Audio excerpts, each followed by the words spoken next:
धारावी पुनर्विकास हा सरकारचा ड्रीम प्रोजेक्ट आहे।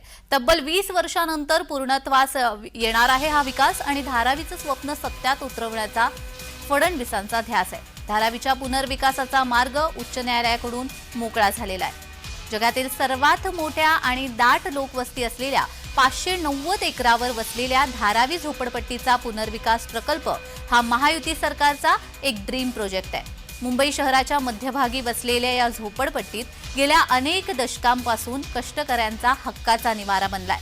एकेकाळी मासेमारी करणाऱ्यांचं गाव असलेली धारावी गेल्या काही दशकांमध्ये अनधिकृत झोपड्या आणि उद्योगधंद्यांचं माहेरघर बनलंय। धारावीमध्ये वाढलेली वस्ती ही राजकीय नेत्यांसाठी वोट बँक ठरत असली तरी इथे राहणाऱ्यांसाठी ती एक बदनाम वस्ती होत गेली। आशिया खंडातील सर्वात मोठी झोपडपट्टी म्हणून प्रसिद्ध असलेल्या परिसरात अनेक सोयी सुविधांची वानवा होती। इथे राहणारे नागरिक दररोज नरक यातना भोगतायत। अशा या धारावीचा आंतरराष्ट्रीय दर्जाचा विकास करण्याचं स्वप्न महायुती सरकारने पाहिलं। धारावी पुनर्विकास योजनेवर विरोधकांकडून नेहमीच टीकेची झोड उठवल्यावर त्यांना चोख प्रत्युत्तर सत्ताधाऱ्यांनी दिलंय।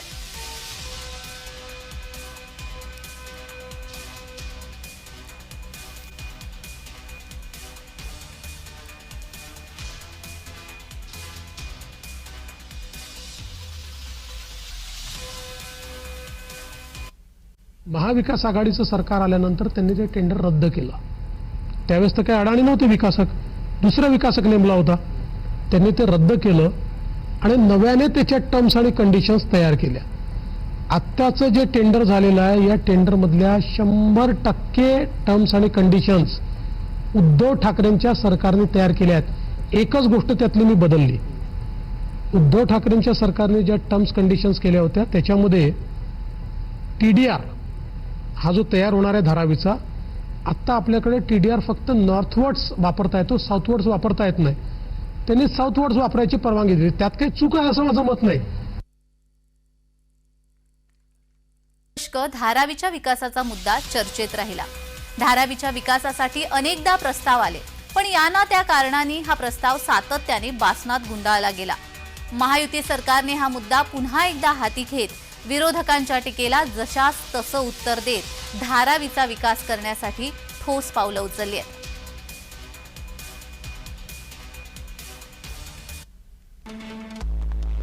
शिवसेना भाजप सरकारच्या काळामध्ये झोपडपट्टी पुनर्वसन योजनेअंतर्गत विकासाची पहिली चर्चा करण्यात आली। सर्वात मोठ्या झोपडपट्टीचा विकास करण्याचं सरकारपुढे आव्हान होतं। 1999 ला सरकार बदललं आणि झोपडपट्टी पुनर्विकास योजनेची गती मंदावली। विरोधी पक्षात असतानाही शिवसेना भाजपाने धारावीचा मुद्दा नेहमी ऐरणीवर ठेवला। सततच्या पाठपुराव्यानंतर धारावीच्या पुनर्विकासाची संकल्पना 2004 मध्ये पुन्हा मांडण्यात आली। सुनियोजित घरं, स्वच्छता आणि आधुनिक पायाभूत सुविधा निर्माण करण्याचा प्रस्ताव ठेवण्यात आला। महाविकास आघाडीच्या नेत्यांच्या दुर्लक्षामुळे हा प्रकल्प रखडत गेला। मालमत्ता हक्काची गुंतागुंतीची समस्या, वित्तपुरवठा आदी कारणांमुळे प्रस्ताव पुन्हा मागे पडला। मुख्यमंत्री शिंदे आणि उपमुख्यमंत्री फडणवीस सत्तेवर येताच धारावीच्या विकासाचा ध्यास घेतला।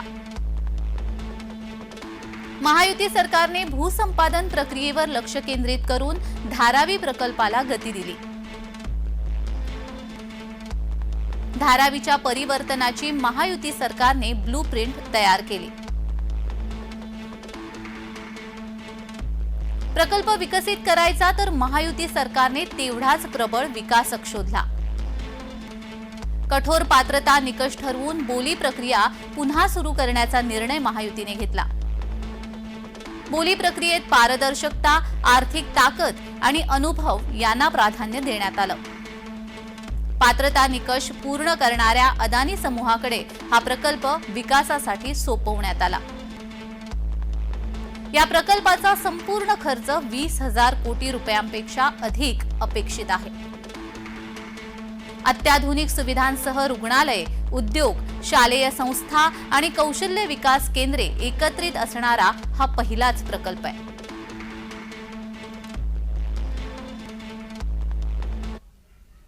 धारावीचा पुनर्विकास व्हावा ही काळाची गरज आहे. इथील रहिवाशांना हा विकास हवा आहे. मात्र केवळ विरोधाचं राजकारण करण्यासाठी विरोधकांनी या प्रकल्पात अनेक अडथळे निर्माण केले. विरोधकांनी नेहमी या प्रकल्पाबाबत विरोधाचा सूर आळवला. मुंबईतील धारावी पुनर्विकास प्रकल्पाचं कंत्राट अदानींना देण्याच्या राज्य सरकारच्या निर्णयाला UAE स्थित सेकलिंग टेक्नॉलॉजीने उच्च न्यायालयामध्ये आव्हान दिलं होतं. गेल्या आठवड्यात ही याचिका मुख्य न्यायमूर्ती देवेंद्र कुमार उपाध्याय आणि न्यायमूर्ती अमित बोरकर यांच्या खंडपीठाने फेटाळली. अदानी समूहाला कंत्राट देण्याचा राज्य सरकारचा निर्णय मनमानी अवाजवी नाही असं म्हणत उच्च न्यायालयाने याचिकाकर्त्यांना खडेबोल सुनावले. धारावी पुनर्विकासाचा मार्ग मोकळा झाल्यावर तेथील स्थानिकांनी आनंद व्यक्त केला असून त्यांना राहणीमानाचा दर्जा उंचावणारी घरं अपेक्षित आहेत.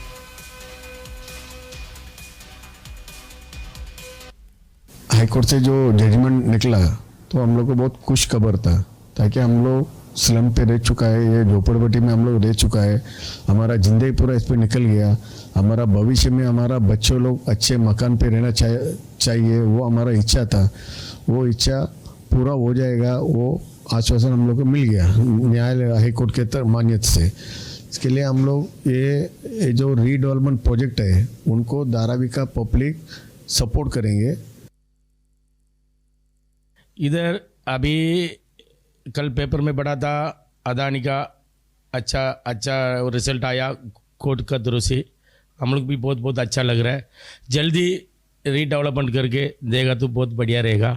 हम लोग पूरा व्यापारी का भी मैन्युफैक्चरिंग वाला के भी अलग इंडस्ट्री बना के देने के लिए हम लोग भी बहुत इच्छा रखा. वो बांध के देगा तो बहुत बढ़िया रहेगा, अच्छा रहेगा सर. अदानी ग्रुप से इधर आदमी आया था हम लोग के साथ में मीटिंग लेने के लिए.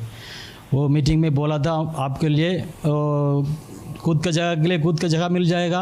बाड़ादिरी में रहने वाला को अभी हम लोग साल रहते हैं, लेकिन छोटा धंधा वाला है. हम लोग साल में रहते हैं. हम लोग बाड़ा के लिए मांगते करके पूछा तो वो बोला बाड़ा के लिए भी आप लोग के लिए काला बनाएगा तो वो काला गवर्नमेंट के थ्रू से कुछ छोटा बाड़ा में देगा, ऐसा करके बोला था. वो हम लोग को बहुत अच्छा लग रहा था. धारावीकरांना आता आनंदाची बातमी मिळते, ती म्हणजेच की आता धारावी पुनर्विकास प्रकल्प याच प्रकल्पाला उच्च न्यायालयाने मान्यता दिलेली आपल्याला पाहायला मिळते. आपण सध्या धारावीतील ठिकाणी आपण आपल्यासोबत बोलण्यासाठी काही धारावीतील रहिवासी तरुणांशी बातचीत करणार होतो. सर, काय सांगाल, आता उच्च न्यायालयाने धारावी प्रकल्पासाठी मान्यता दिली, कसं वाटतं? एकदम आनंदाची गोष्ट आहे. खूप वर्षाला आम्ही या चिखलात घाणीत राहून आम्हाला त्रास होता. आता अदानी जे करतोय ते चांगलं करतोय. आम्हाला वाटतं आमची मुलं कुठं चांगल्या जागी राहावं आणि आम्हाला मनापासून आता खूप आनंद आहे. DRP येते आहे, पण आमचं असं म्हणणं आहे आम्ही धारावीतच राहावं. धारावीच्या बाहेर आम्हाला कुठे पाठवायचं नाही आणि खूप चांगलं होतं आणि व्हायलाच पाहिजे. जे एक मजली जो म्हाळा आहे तो म्हाळाचा ह्याचं सुद्धा पात्र करून त्याचं सुद्धा घर मिळणार आहे. पण ते सगळ्यांसंग जे होतंय ते आम्हाला कबूल आहे. जे सगळ्यांसंग होतंय ते होऊ दे. मग खालचं घर आहे ना आम्हाला हितच पाहिजे. पण आम्हाला खालचं घर आम्हाला पाहिजे आणि वरचा माळा आहे ते कुठं भेटायचं त्यांना देऊ द्या, कुठं पण चांगलं राहू दे, पण आमचे पोरं बाळ इथंच राहणार. आम्हाला एवढंच म्हणणं, दुसरं काय नाही. घरात संडास बाथरूम असायला पाहिजे, सगळं चांगलं पाहिजे. एकदम उंच दिल्यावर ते फ्री लिफ्टचं हे ते सगळं. आता वय झालेली आहे आमची, पण 55 वर्ष मी इथं राहते. 70 साली आम्ही इथं राहायला आलो. संडास पाणी येत होतं, आम्ही तेवढ्या गटरमध्ये राहिलेलं आहे. आम्ही लोक आम्ही सगळं सण करून इथं राहिलो. मग आता आम्ही कसं सोडणार? आम्हाला किती वर्ष झालं इथं राहून. आम्हाला धारावीतच पाहिजे. आपण काय सांगाल? काय नाही, माझं म्हणणं काय नाही. आम्ही इथे लहानाचे मोठे इथे झालेले आहेत, तर आम्हाला इथे जागा पाहिजे आणि इथेच आम्हाला रूम पाहिजेत. आम्ही काय लांब जाऊ शकणार नाही, असं आमचं एवढंच म्हणणं आहे. बस, दुसरं काय नाही. नक्कीच आपण पाहायचं झालं तर जे धारावीतील रहिवाशांची बातचीत केलेली असतं सुद्धा धारावीकर सुद्धा आता आनंदी झालेले आपल्याला पाहायला मिळते. अदानी समूहाला हा जो प्रकल्प उभारण्यासाठी जी परवानगी दिल्यानंतर आता धारावीकर सुद्धा आपल्याला आनंदी झालेले पाहायला मिळतात. कॅमेरा पर्सन राजू बोरटसह अनिल सावरे, जय महाराष्ट्र न्यूज, मुंबई. जागतिक ओळख असलेल्या या झोपडपट्टीचा विकास झाला तर त्याची ही एक वेगळी ओळख जगाच्या नकाशावर येईल. आता थांबणार नाही असं सांगणारं फडणवीस सरकार त्याचा हा प्रकल्प वेगाने विकसित करतील अशीच सर्वांची अपेक्षा आहे. आपल्यासोबत बोलण्यासाठी शिवसेना नेते संजय निरुपम यांच्याशी बातचीत करणार होतं. सर, काय सांगाल, उच्च न्यायालयाने आता जो धारावी प्रकल्प आहे, पुनर्विकास प्रकल्प, अदानी समूहाला बनवण्यासाठी मंजुरी दिली, काय सांगाल? धारावी म्हणजे मुंबईचा एक मोठा असा स्लम एरिया आहे आणि असं सांगतात की एशियामध्ये तो सर्वात मोठी बस्ती आहे स्लमची. तिकडे 80 हजारपेक्षा जास्ती लोक राहतात, जास्ती घर आहे. आणि एक 20-25 वर्षापासून असा एक प्रयास चालू होता शासनतर्फे की या विभागाचा विकास झाला पाहिजे. कोणीही करू शकला नाही. मला माझ्या सरकारवर, माझ्या शासनवर, माझ्या मुख्यमंत्रीवर अभिमान आहे की त्यांनी एक धारावीच्या पुनर्विकासाचा कार्यक्रम पुढे केला. काय सांगाल सर, तिथे धारावीमध्ये विरोधकांनी आंदोलन सुद्धा केले, त्यानंतर तेथील जे नागरिक आहेत ते सुद्धा नाराज झालेले, मात्र आता नागरिक कुठेतरी आनंदी दिसतात, काय सांगाल? नागरिकांमध्ये आनंद आहे. त्यांना चांगला घर पाहिजे. मुंबईमध्ये SRAच्या वतीने प्रत्येक विभागात एक विकासचं काम चालू आहे. त्या डबल माळ्याच्या घराचं सुद्धा घर मिळणार आहे, काय सांगाल? पहिला माला आमच्या सरकारने रेग्युलराईज केलेला आहे. या एक चांगली गोष्टी आहे आणि याच्या आधारावर आता संपूर्ण मुंबईमध्ये जिकडे जिकडे झोपडपट्टी आहे तिकडे 1+1 आता रेग्युलराईज होईल. हा एक सर्वात मोठा निर्णय आहे. या मोठ्या निर्णयासाठी शासनाचं मी अभिनंदन करतो. हे होते शिवसेनेचे नेते संजय निरुपम यांच्याशी बातचीत केली आहे. कॅमेरा पर्सन अक्षय अनिल सावरे, जय महाराष्ट्र न्यूज, मुंबई.